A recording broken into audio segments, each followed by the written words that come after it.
Hey Dragon Slayers. Today's video is about how you're probably not getting enough vitamin D, part 2. Don't forget to like and subscribe because it really helps the channel out. Let's get started. Let's take a look at the research. So there are two groups of thought and two types of research on this topic. One set of experts focuses only on the minimal amount of vitamin D needed to avoid severe deficiency.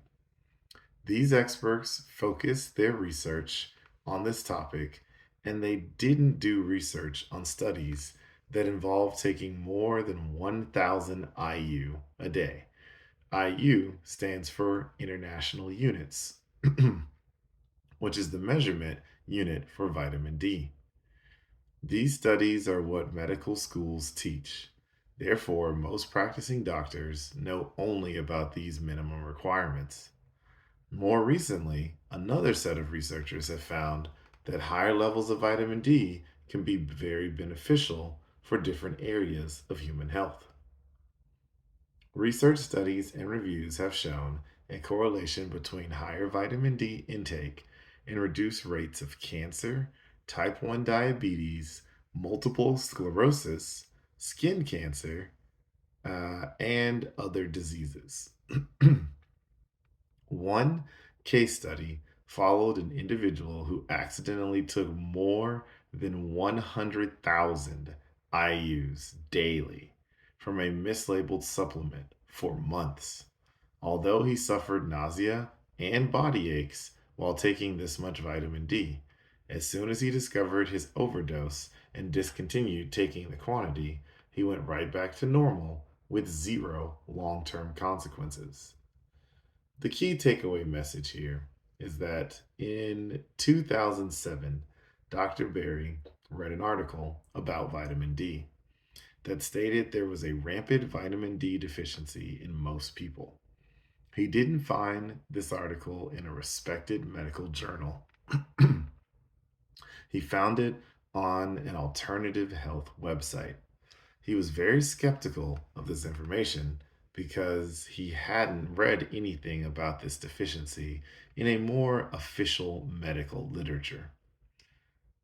To do some research on his own, he started checking vitamin D25 levels and not the 125 level in some of his older patients who were at risk for developing osteoporosis.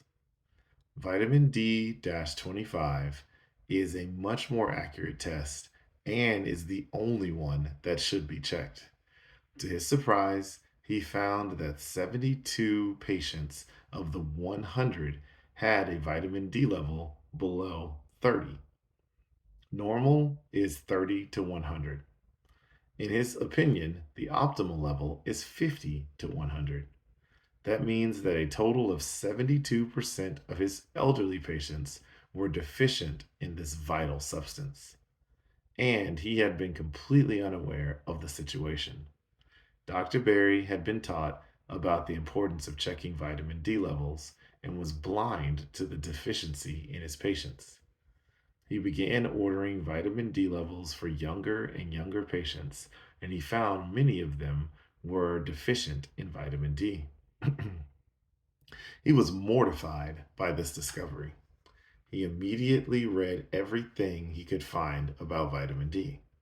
He began recommending to all of his patients to take a vitamin D3 and not a vitamin D2 supplement.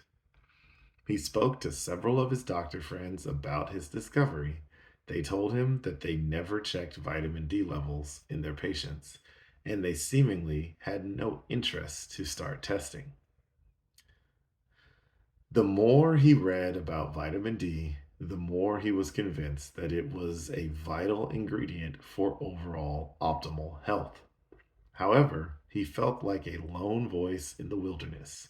Most patients would have no idea why they should take vitamin D because the media had never covered the issue and other doctors would have not even brought it up. So that's what I've got for you guys today. Don't forget to like and subscribe because it really helps the channel out. And remember, guys, that together you and I will slay the dreaded diabetes dragon.